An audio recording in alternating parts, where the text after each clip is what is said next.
Good evening, everyone. Hi, Kelly. Good evening, everybody.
See that all right?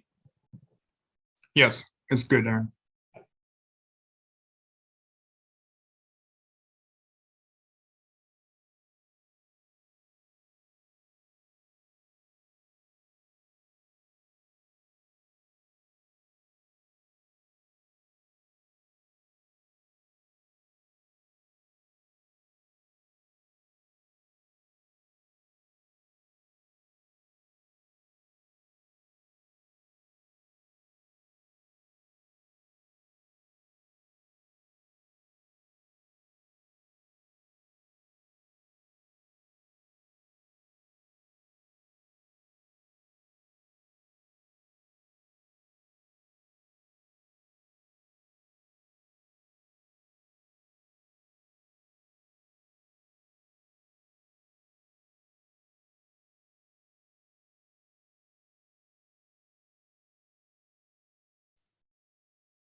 Good evening and welcome to the AC Valley School Board Workshop.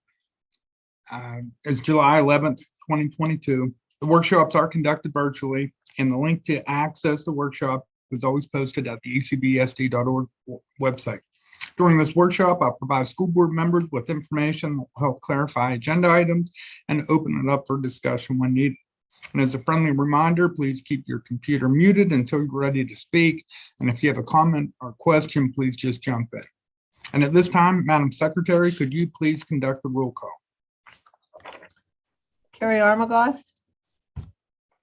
Megan Dreher. Here. Brady Fight. Diane Page. Here. Jeff Powell. Corey Sherman. Janine Stump. Here. Eric Sundling. And Kelly Terwilliger. Here. Thank you, Tammy. We don't have a quorum just yet, but I'm sure other board members will jump on. But since we're not voting this evening, I don't foresee any kind of concern with that. I notified the school board that they can get a hold of me if they have any questions or comments. So moving right into the school board agenda, we do not have anybody under public participation or presentation for the workshop, and I'll open it up to see if there's any board concerns at this time. We'll move right into the consent agenda. On letter A, we do have a number of conferences and field trips. That's on page 5. Aaron, if you could slide us over. We do have Dr. Jordan. He submitted to participate in a few pill-related courses through the Department of Education. That'll provide him with Act 45 hours for his continuing professional certification, and the list of dates are outlined in front of you. In addition to that, we have Justine White, who's the Give Club coordinator and advisor, and she put in to go to local cemeteries to clean the tombstones, and she's done this for several years now, and it's a great activity that the kids participate in. And then Allie Atwood, if you remember, she's our gifted teacher, and she'll be participating and taking kids up into the intermediate unit 6 in Clarion to expand their educational opportunities and meet requirements within their IEPs. Going back up into the first page, Aaron, we do have a letter B. We have Karen Farkas. She's on the list for next school year to be a substitute teacher. She took the Act 91 classroom management training through IU6. And if you recall, the Department of Education came up with some provisions to help alleviate some of the teacher shortages associated with substitutes. And this is a trial basis, and I think it goes until the end of 2023. And Karen meets the minimum requirements, and we'll be using her throughout the year. Under finance and purchase, letter A through G will be discussed and pay the bills next Monday. But letter H, we've been able to collect some information and share with the school board members, and we do have a recommendation this evening. We looked at 8 different schools, and 6 of them are Clarion County school districts, and we're all pretty close with our daily substitute teacher rate, except for the fact that 3 schools, 2 which are bordering AC Valley, start out with $115 per day. So my recommendation to the school board would be to go on days 1 through 19 at $115, and then day 20 through 59, keep it at $120. And then any day after 60, we can keep it at $130. So that'll keep us closer to the local schools with those initial days, 1 through 19, and then we'll keep everything else the same. And unless I hear any objections, I could go ahead and make that change and have it ready for a vote next Monday. Moving down to letter I, we have some great news. We have a donation from the Hamilton Fish Food Cupboard, and it's to the AC Valley cafeteria for the amount of $6,127.61. And we can use that for delinquent lunch accounts, weekend backpack programs, and the summer lunch program. We'll work with Stacy Redding and Andrea Stewart to be able to identify our most needs and break that money up and use it for our kids. So we do appreciate that donation.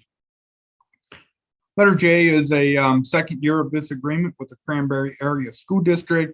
Cranberry started their own emotional support classroom over there, and they provide seats to local school districts. So Mr. Beneda set over an agreement, and last year we did not have any students attend, and I don't think we'll have any this year, but it's a great backup, and it is slightly cheaper than going through the intermediate unit 6 classrooms.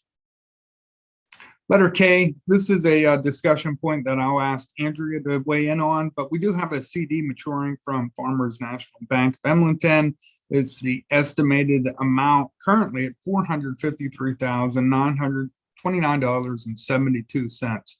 And as you can see, these rates are changing, and we need a little bit of direction, and that the number and the percentage may be slightly different next Monday. But currently, it's a 3-year CD that's maturing, and we're looking for some guidance. So Andrea, is there anything you'd like to add? Just that these rates are still the same as the last 2 times that I have checked. They do lock them in for a week, so these may not be the rates that will be in August, but they shouldn't be that far off.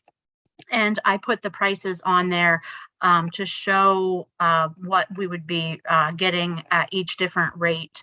Of course, the longer you go, the higher your percentage. We are on an auto renewal, so if we do nothing, the CD is automatically renewed at the lowest 6-month 5% rate.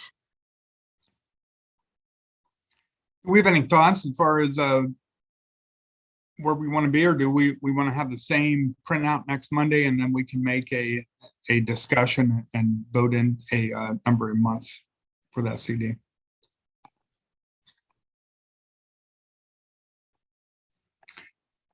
We'll have some information in front of you.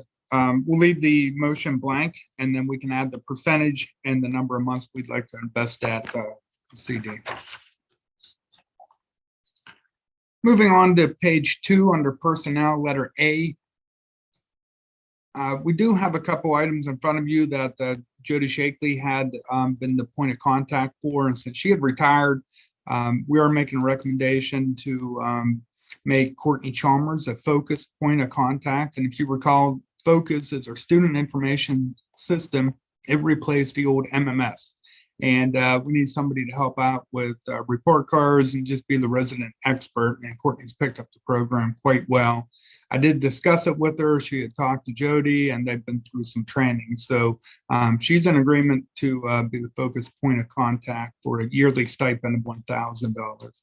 And then similar to that, letter B, Ryan had replaced Jody and is doing a fantastic job, and he's working with Mr. Sherman right now. So he'd like to take the assistant transportation director yearly stipend of $1,000.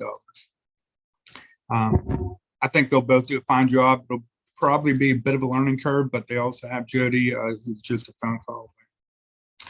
And then letter C, we don't have this vacancy filled at this time, but to officially eliminate it, I did put a motion on the agenda to eliminate that part-time 3-hour-per-day cafeteria position. If you recall, about midway through the year, and the students were struggling to get their numbers into the system, we put somebody on to help out with breakfast. As it stands right now, there will be no free lunch and breakfast next year, so we'll be going back into the regular paid lunch program, which will probably reduce the number of kids participating, unfortunately. Letter D, we do have an employee who has all the appropriate documentation on file, requesting FMLA leave until September 30th or possibly the middle of October. And then letter E, if you recall, we had Joyce Fosdick here from Keystone Smiles to present information about the AmeriCorps program. She's working in conjunction with Julie Raybuck, and they were able to work with 11 students who show interest to be our tutors. And if you recall, there was 2 different brackets. A student could participate at $450 or 450 hours per year or 300 hours per year. So we're still working through the specifics on it, but there is a stipend that the kids get and that we're obligated to cover. With that being said, we will be using the ESSER 3 federal grant money to cover the cost of those students. And if they all participate and they do the entire year, it should be roughly $15,000, which will provide these students with a wonderful experience, make some additional money, but also probably more importantly, support our staff and our students throughout the district. And then below that, if you recall last year, I talked to the school board members about the need for additional support with our speech and language pathologist. According to the school code, our teacher could have up to 65 students on her caseload, which is a lot. Currently, Wendy has roughly 55 students come or go. And we expect 10 students moving in from early intervention programs that will need services as well. So by law, school code, we need to add additional staff. And we had 2 people apply. One person's already found a full-time job. So we will be interviewing this week and making a recommendation for Monday. And I assume right now that we'll be hiring this person on 1 day per week at a step 1 bachelor. So we'll prorate that. I do have a little bit of caution here that we may need additional days or additional time. So as we go through the interview process, I'll check with the applicant to see if they're the right fit first and foremost, but also to see if they'd be interested in additional time here at the district if needed. And then letter G, this is special education related as well. We brought back the 2 autistic support and life skills classrooms. Within those classrooms, we do need full-time aid support. So we're going to move a full-time aide into each of those two classes to be one-to-one with students. And then we'll replace those two full-time aides strategically with 4 part-time aides. So we'll have AM, PM aides strategically placed throughout the school district. I will be working with the principals, Dr. Steele and Anna Smith as well. And then letter H, we need a short-term temporary Spanish certified teacher, and we're obligated to advertise for that vacancy. And again, it's going to be temporary and short-term, but we're in that need at this time. Are there any questions under personnel before we move into instructional services? Okay. David, we just talked about doing the, I was just letting the board know, the reason why we're moving personnel is rather than hiring full-time, we are trying to cut back on full-time positions to save us quite a bit of money with the benefits costs. Thank you, Kelly. Moving down into instructional services, we have a number of handbooks in front of you. They are all on the shared Google Drive for you to access them. We didn't want to waste paper because paper's almost doubled in price. So I'm going to turn it over to Mrs. Sherman and Dr. Jordan to provide any kind of changes and updates with those handbooks coming down through there. And then I'll take it back over when we get to the emergency instructional time template, section 520.1 of the school code. So this time, Lori, can you jump in and take us down through some of your handbooks and activities? Sure. So starting with the elementary staff handbook, there were minimal changes to that one. On page 9, I added a piece about field trip policy, and once they're approved for a field trip, how they should go about scheduling their transportation. And that's contacting the athletic director to schedule that, providing him or her with the number of buses needed, the date, the time leaving and the time returning, and then following that up once you're approved by the board with an email just to make sure that the athletic director is aware of the trip and has that transportation arranged so that there's no last minute surprises. And then on page 11, I added the piece about technology and instruction that we had talked about earlier in the year. And that's just about the use of technology in lesson planning and student learning, and that it's essential, but it's a tool and not the basis of our face-to-face instruction. So there are 2 short paragraphs about that on page 11, as well as a little bit of information about their laptop use in the class. On page 12, I just added under Title I and learning support that we also have a math coach and intervention specialist. And under SST, this past year, we updated our forms and there is an SST intake form, as well as an SST health-related intake form. And that's how we refer students for that SST process. And then on the last 2 pages, the 2 appendices, I just added Sean Miller coming in 4th grade and changed our counselor to Courtney Rice. And I see that I added Casey Cashdollar as 2nd grade, but I forgot to eliminate Mrs. Caldwell, so I will omit her as well. That's it for the elementary staff handbook, unless anybody had questions about any of the changes. You said Sean Miller, 4th grade. Yeah, I think you meant 5th grade with that. Oh, I'm sorry. I thought I said 5th grade. Yeah, That's I did okay. mean 5th. Sorry. Okay, so then in the elementary handbook, the part that goes in our calendar, on page 4, I updated the message from the principal with the date, obviously, and also to add that Mr. Miller would be joining us in 5th grade and that Miss Atwood would be our new gifted coordinator at the elementary, and just told a little bit about each of them. On page 5, under admission to school and compulsory attendance, it previously said by the age of 8 years and no later than 8 years of age under compulsory attendance, and that has changed to 6 years. So I made that correction under the attendance. On page 6 at the top, there was information about student or parents picking up students. And briefly last year, we tried a pass system and issuing passes to the parents, but it didn't work out like we had hoped. And we went back to an old method of releasing our walkers basically at the end of the day. So I just eliminated that part about the parent passes. On page 10, I made some minor updates to the dress code just to bring it basically into the 21st century. It had about, one of the things that were not allowed were shoes with wheels, and I don't even know if kids have those anymore. When we were going over this with the kids this year, they were laughing at some of the things, so I just went through and updated some of that.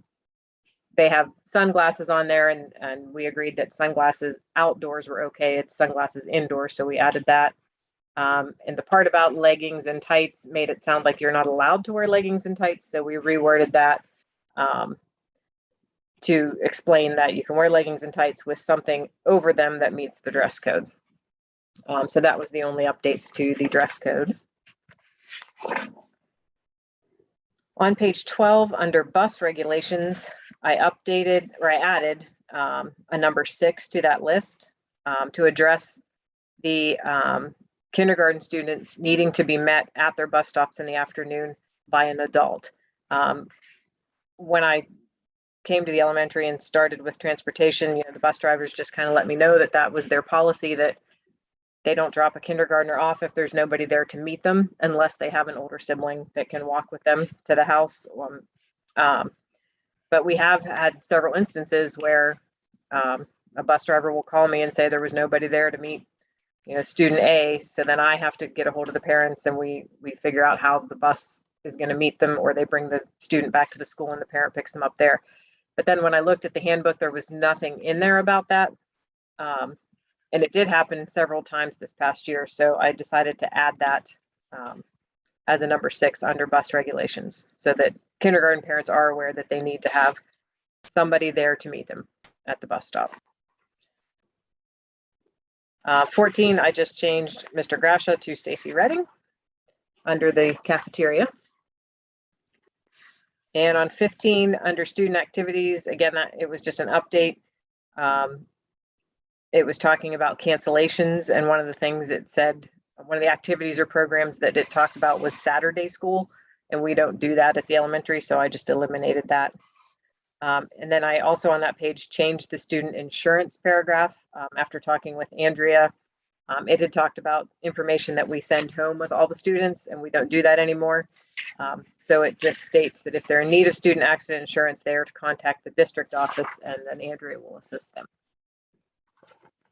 And that was all the changes to my 2 handbooks. I also have transportation, but we're going to talk about that under transportation, I believe.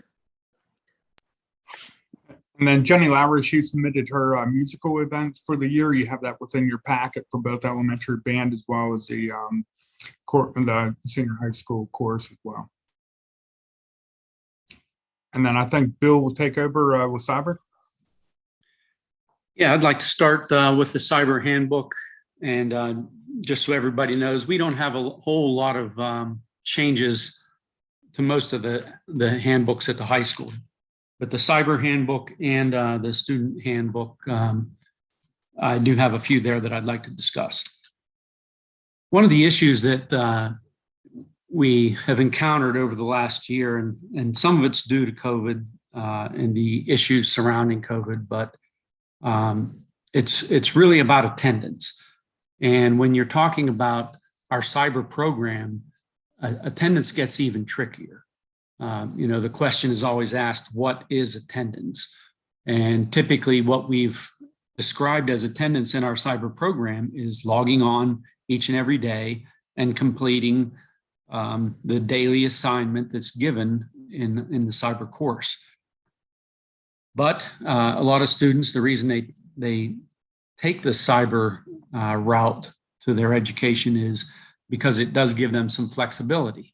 So for instance, maybe they will skip Wednesday of the week and simply log on Saturday. That's typically how it should work. But this past year has created a whole lot of problems regarding attendance issues And I'll just talk about some of those as we discuss these changes. So for instance, in the cyber handbook on page 4, at the very top, it discusses reimbursement for the internet in the homes. And this is typical. If you're not familiar with our program, we've done this since the beginning, because if they went to PA Cyber or one of the other cyber schools in the state, those programs offer reimbursement for internet. So we've done that as well. However, again, regarding attendance issues, if the student's not attending, then it's not fair to the district to provide reimbursement. So Mrs. Raybuck added a section that talks about any change requiring a cyber student to attend ACV on a daily basis. The reimbursement will not be offered if at least 50% of the assignments are not completed and submitted while working outside the regular school day. We have some students, for instance, that struggle with the cyber program, so they do come into our school. And we've had students that have come in every single day. Well, if they're coming in every single day, then again, it's not fair to the district to pay for that reimbursement of their internet. In the cyber handbook, there are a lot of just minor changes, dates, times, some language, punctuation, things like that. I won't go through all of those. On page 3, it talks about students being held accountable for their attendance by submitting assessments and assignments daily online that accompany their daily lessons. All assessments and assignments that accompany a lesson are to be completed before moving to the next lesson. Again, this was a problem this year with students that jump around all over the place, or they do half of an assignment, then it gets a little tough, and so they log out and log back in and jump to another one. And Mrs. Raybuck just feels that to put this in the language in the handbook would be helpful. Moving to page, well, that's a copy. Under the teachers of record, with cyber again, the teacher of record is actually the person on the other end that represents the companies that we deal with. And so those should be the people that the students go to first. We can offer our support at AC Valley in the brick and mortar school, but we as a team at the high school feel that the student needs to go to their cyber teacher first. They're the ones that are most familiar with what's going on. They are the ones that know exactly what the student needs to do. And so this language on page 5 kind of drills down into that a little bit. Also under materials, it talks about unopened kits. With some of these courses, there are kits that are provided to the students. Some of these kits cost as much as $450, $500, almost more than what the course itself costs. So if the student chooses that course and then doesn't complete it or gets halfway through it and never opens the kits, we are asking that they be returned to the school so that we can use them and not have to purchase them again at another time. So that's pretty much it for the cyber handbook at the high school. Let's turn now to the regular student handbook. Again, we, just trying to put into place some guidelines that will help with attendance and the things surrounding attendance. So for example, let me just jump around just a little bit, and I apologize for that. But on page 20, at the very bottom, it talks about truancy and those types of things. And we added down there that as a note, any student refusing to fulfill their penalty for violations of the attendance code is ineligible for participation in any school activities beyond the classroom. This includes all extracurricular activities, field trips, or other school-sponsored activities. It sounds harsh, I know. But the problem this year, and I've never, ever seen it before, is that we've had students that are truant. And by truant, I mean missing upwards of 20 days, 30 days, 40 days of school, not providing excuses or valid excuses. And then the parent calling my office and saying that we will not discipline their student. Despite the fact that, I mean, it's pretty cut and dry that if a student does not provide an excuse, it turns into, after 3 days, turns into an illegal absence. And Mrs. Austin has been very, very accommodating for parents. And, you know, for instance, if they can't get an excuse right away from a doctor and they say that they're going to get an excuse from a doctor, Mrs. Austin has been patient with that. But to go a month later or a month and a half later and still no excuse, we can't have that. We have to report our absences to the state, and all of that has to be tidied up and so that we can do correct reporting. And in fact, on page 21, going on further about types of absences, I added, state of Pennsylvania provides guidelines for acceptable absences. These guidelines can be found here, and I added the link, the website for the Pennsylvania Department of Education's absence policy. I also added these are the generally accepted reasons for an absence from school: illness, quarantine, death in the immediate family, religious holidays or instruction, things like that. Babysitting your baby brother is not a legal excuse. Waking up late because your alarm didn't go off is not a legal excuse. You know, your car ran out of gas. It sounds bad, yes, but it's not a legal excuse. And we've had to deal with a lot of issues surrounding these types of things this year.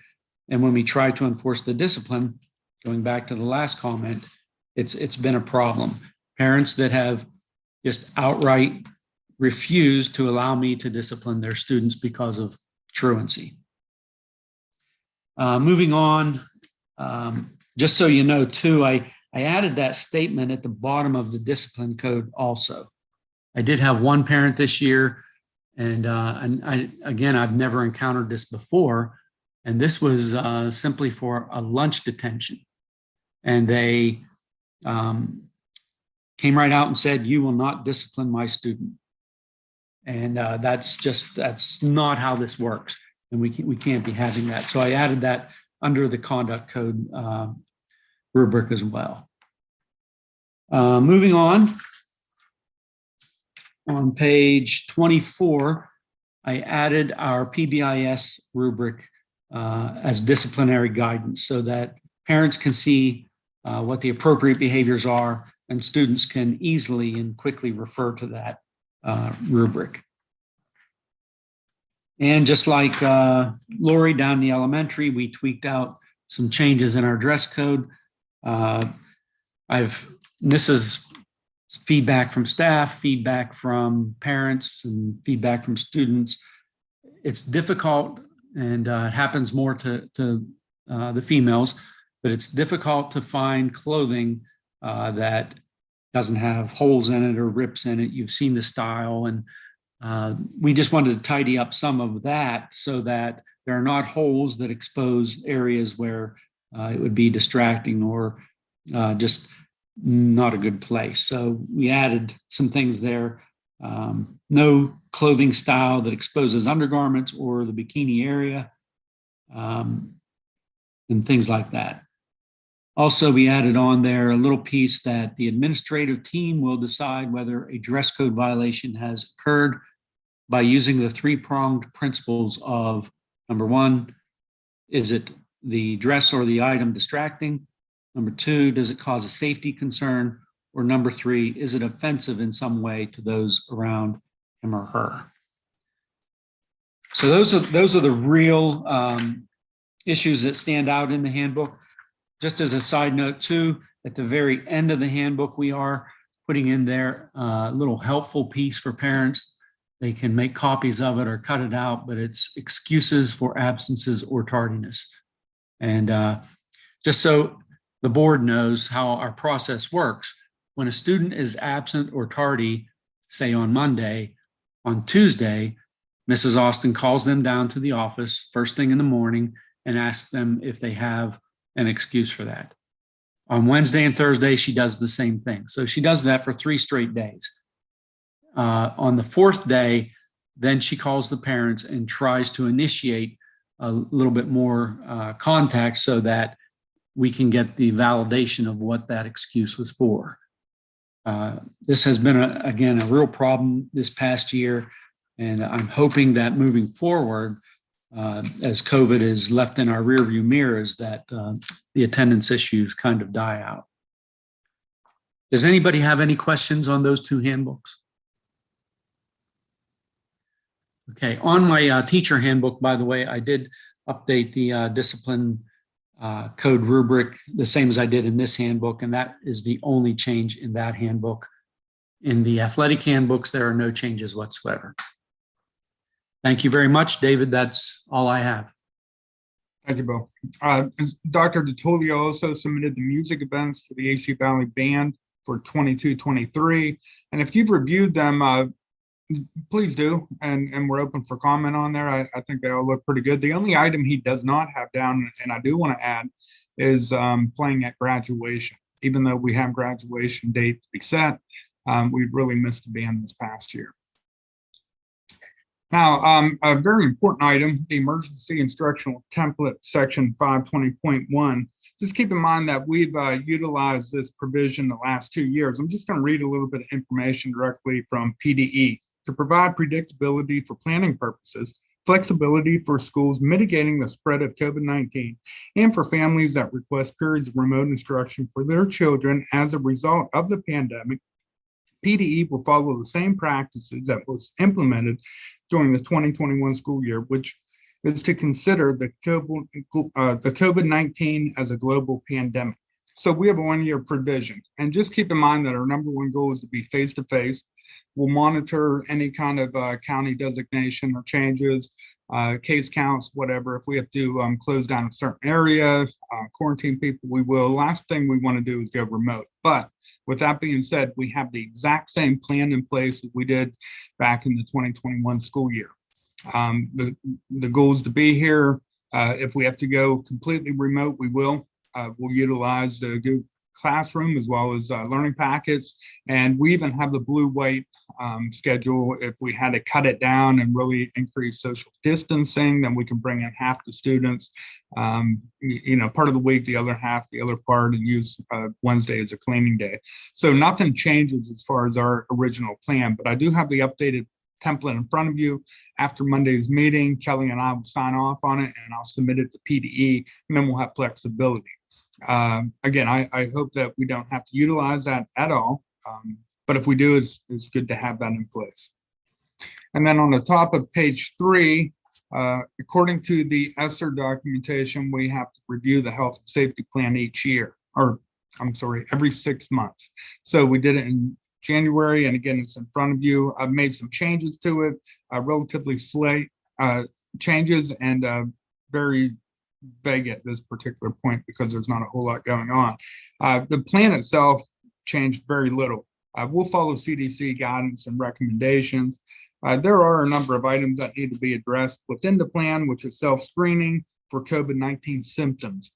And again, the same thing as before. There is a new variant out there. We are still keeping an eye on it. If people are sick, they have to stay home. Within this plan, we have it outlined. There's a group A and group B, depending on what kind of symptoms people have. They have to contact their doctors or the nurses, and then they'll be provided guidance.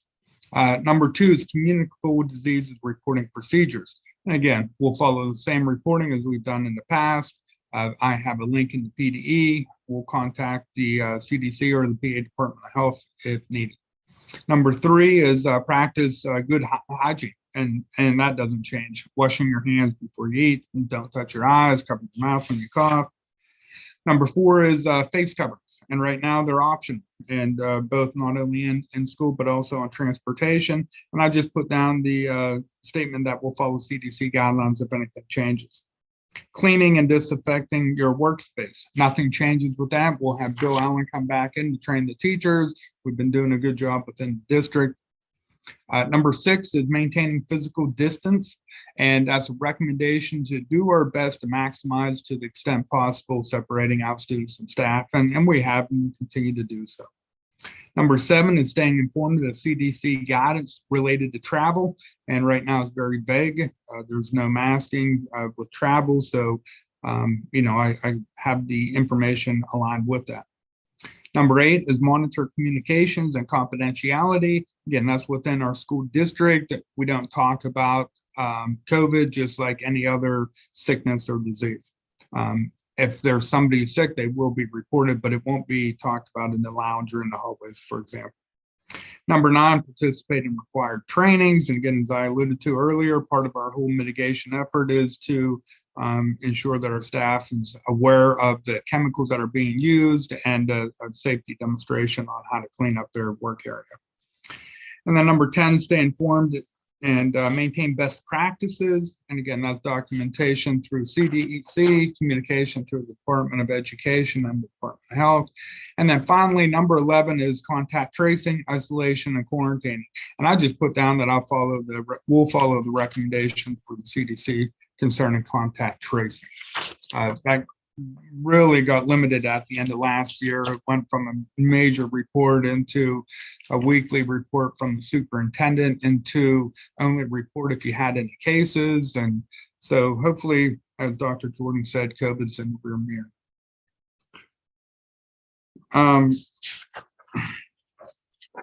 Underneath the health and safety plan, and again, that health and safety plan may change as the year works on, but right now that's what we have. We do have the 21 through 24 special education plan in front of you, and that outlines the current special education plan that we have right now. We did have a special education audit, so this plan will be a working document, and we'll make some adjustments to it to meet the needs of our students that were outlined within this special education audit. So there are going to be some changes, but according to the school code, we have to have this plan in front of the school board for review and then also on public display for 28 days. We did have the contact person, Dr. Bill Furco, come in, and he took a look at both of our autistic support, life skills support classrooms and approved them. He's well aware of our special education plan, ready to sign off on it. So I'm not going to go into detail because there's a lot of information in there. Underneath that, we do have an ongoing agreement with Big Smile program of Pennsylvania.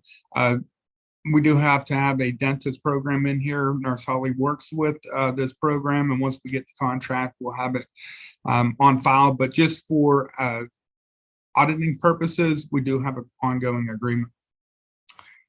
And then finally, under instructional services, as I was reviewing the calendar and working with Courtney Chalmers to get the student handbooks put together, we came across September 28th. And at the time, we had that as our open house. We had a half day in service. And as I got to counting up the number of days and looking at Autumn Leaf Festival, which was on Friday, and discussing with Kelly Terwilliger, we made a slight change. We're going to move that open house to the 29th. There are a couple activities going on, but it's going to work out the best. It'll be a day off for the students. The teachers will come in half a day and have an Act 80 day for professional development. And then we'll have the open house / parent teacher meetings that evening. So the changes that open house went from Wednesday to Thursday, and students will be off school Thursday the 29th and Friday the 30th. Staff will be here on the 29th and then off on the 30th. So that's the only changes we have. We made all the other adjustments within that calendar. This evening, we don't have anything underneath policy or facilities, but we do have some information in front of you for transportation. So this time I'll turn it over to Lori to talk about any changes she has for the transportation handbook. Okay, there's just a couple minor changes. Basically on the very front, aside from the date, I changed my assistant to Ryan Wambaugh from Jody Shakely. So that would be pending the approval of that next Monday. And then on page 5, under paperwork, I added the details about when their stop-to-stop sheets are due specifically under October. In the past, we had only had them do them in October, but then they do need to do them, which we found out in the audit, every month.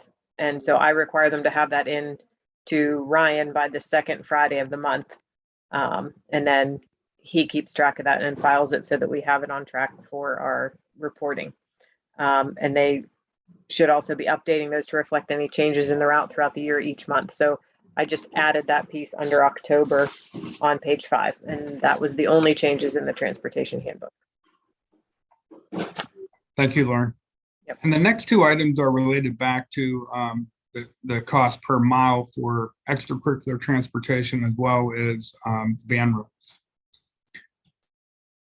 So I just found a typo in there, but as far as the extracurricular runs, currently we're paying $2.45 per hour, we pay $9.31 after 2 hours of wait time, and then a minimum trip. And this happens very infrequently. The contractors get paid $92.60.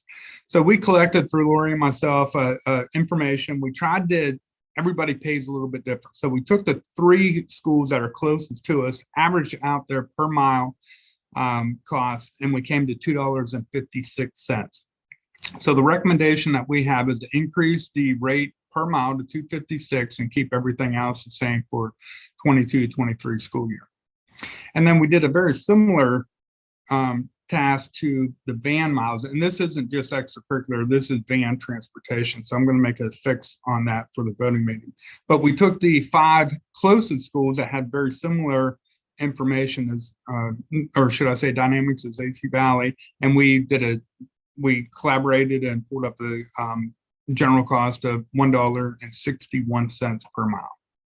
So that's where we came up with the 2 numbers. It is a pretty good increase for both vans and extracurriculars, and that's the recommendation we're making. We're open for suggestions or changes, of course, but we just wanted to get the conversation started with those. And then this past week, Lori did receive a phone call from Cindy Maley, who drives bus 8, owner-operator, and she will not be coming back to the district next year. So due to a declining student enrollment, we're going to absorb those students into other buses. So we're making a recommendation to eliminate the bus 8 run beginning with the 22-23 school year. I know we covered a lot under transportation. Are there any comments or questions from school board members? Yes, I did have a question. Sure. It's probably for Lori, and she's probably already looked at this, but I realized during COVID, we had to add more vans to transport the students to keep them separated. I was wondering, are we able now to get some of those kids back on buses? Pretty much all of those kids return to their buses, other than the ones that are in our really remote areas that the vans go to pick up. Because what they were doing was they were going and meeting. We had 2 different ones that were going and meeting 2 different buses at bus stops. And we had issues with like timing, like if the van wasn't there at the right time and the bus had to wait on them, or and then there was also concerns about the one place where they had to meet of safety, like traffic going by and kids getting off of one vehicle and onto another one. So David and I had talked about that, and we just decided for those 2 vans to leave those kids on the van from the time they're picked up to the school, since they had to change vehicles. But everybody else is pretty much back to their normal transportation. Okay, that's good. Thank you. Yeah, good question, Diane. We're also going to save on some van runs with the 2 classrooms that we opened up here on campus. Hopefully we'll be able to get most of those kids on the regular bus runs. Okay, as we continue to move down through the agenda, we'll hear next Monday the career report and the intermediate unit report.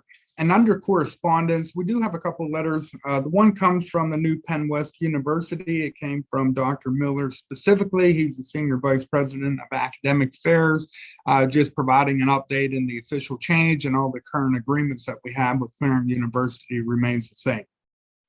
And then below that correspondence, we did get a letter from Clayton Carroll, and he was the audit coordinator, and he reviewed the audit for last year and came back with no findings. So kudos to Andrea in her first year, and she did a fantastic job with that.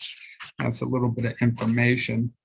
And then on the next page, Aaron, if you just scroll down a little bit further, under old business, we had discussed last month about going to the Career Center for a school board meeting. And I talked to Tracy up there, and we figured October would be the best date to get their culinary arts program up and running, finish off some of their projects. So the goal is for the school board and administration to meet at the Career Center at 5 o'clock. We'll do a tour of the building.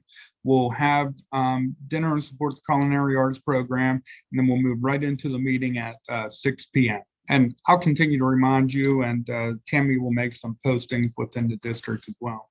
But that's some good news, and Tracy's more excited than ever to have us up there. So this time, before we conclude, I'll open it up if there's any questions or comments from the school board.